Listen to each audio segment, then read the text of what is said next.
Cease fire offer ठुकराने के बाद Israel पर बड़ा हमला बोला है। तेल अवीव और हाइफा में कई मिलिट्री अड्डों पर मिसाइल ड्रोन से अटैक किया गया है। वहीं लारीजानी के बाद अब ईरान को नया एनएसए मिल गया है। इस नए कमांडर को खत्म करने के लिए इजराइल ने 2 घंटे का ऑपरेशन लॉन्च कर दिया है।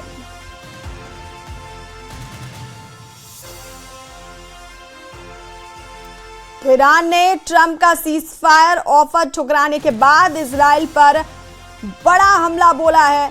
तेल अवीव और हाइफा में कई मिलिट्री अड्डों पर मिसाइल ड्रोन से अटैक किया गया है।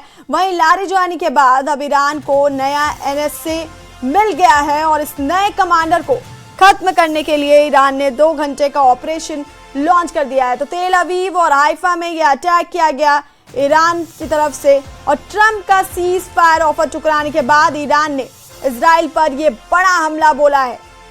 तेल अवीव और हाइफा को निशाना बनाया गया है।